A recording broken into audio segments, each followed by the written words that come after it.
A graça e a paz, meus amados. Sejam bem-vindos ao canal Teologia Mais Hebraico. Hoje falaremos que liderar não é apenas sobre dar ordens, sobre ter um plano claro e executá-lo sem falhas. Não é somente isso. Para muitos de nós, liderar é, antes de tudo, enfrentar o imenso deserto que existe dentro de si.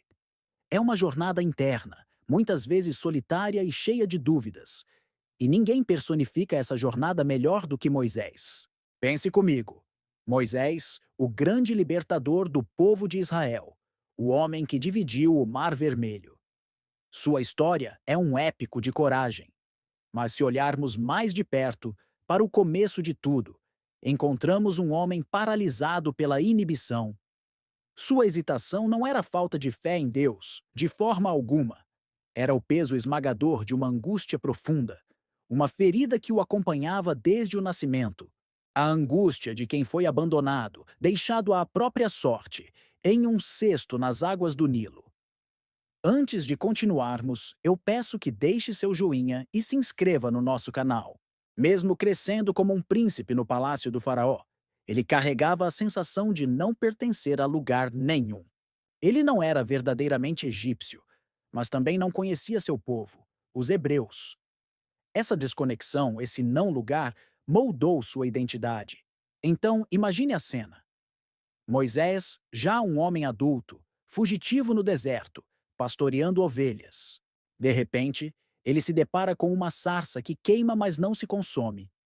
É um momento divino, a revelação. E daquela chama, a voz de Deus ecoa, com um chamado claro: Vá, liberte o meu povo. Uma missão grandiosa. E qual é a primeira resposta de Moisés? Não é um sim confiante. É o sintoma de sua ferida. Ele diz: Quem sou eu para ir ao Faraó e tirar os filhos de Israel do Egito? Preste atenção nessas palavras.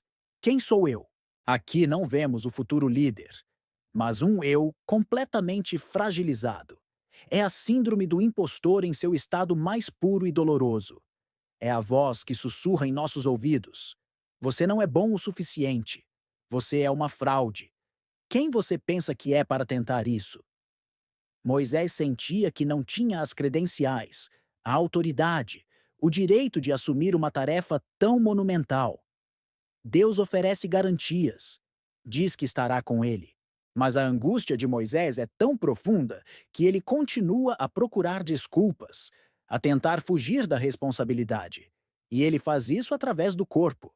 Ele diz: Ah, Senhor, eu nunca fui eloquente. Sou pesado de boca e pesado de língua. Ele aponta para uma suposta gagueira, uma dificuldade na fala. Mas, se analisarmos psicologicamente, essa gagueira não era apenas um problema físico. Era a manifestação corporal de um bloqueio emocional. Era o medo paralisante de ocupar o lugar da autoridade, o lugar da palavra que comanda, que guia, que lidera. É o medo primordial de falhar, de ser julgado, de ser exposto diante do olhar do outro, nesse caso, o faraó, e até mesmo o seu próprio povo. Quantas vezes nós também sentimos a nossa voz falhar, a garganta fechar, justamente quando mais precisamos falar? Esse é o corpo expressando o medo que a mente tenta esconder. Moisés tenta de tudo para escapar. Ele pede a Deus que envie outra pessoa, qualquer um, menos ele. Mas Deus insiste. E com a ajuda de seu irmão, Arão, que se torna seu porta-voz, Moisés finalmente aceita a missão. Ele segue em frente, mas a questão da sua agressividade reprimida, do seu desejo sufocado, não desaparece. Ela fica ali, latente, escondida sob uma máscara de mansidão e obediência. E o que acontece com aquilo que é reprimido por muito tempo? Uma hora, explode. Anos mais tarde, já no deserto, liderando um povo cansado e reclamão, chegamos a um momento crucial. O povo está com sede, murmurando contra Moisés. Deus lhe dá uma instrução clara. Fale à rocha, e ela dará água. Fale. Use a palavra, o poder simbólico da autoridade que lhe foi conferida. Mas o que Moisés faz? Em um momento de cansaço extremo, De frustração acumulada por anos, ele grita com o povo e, em vez de falar, ele fere a rocha com seu cajado 2 vezes, com raiva. Um ato falho perfeito.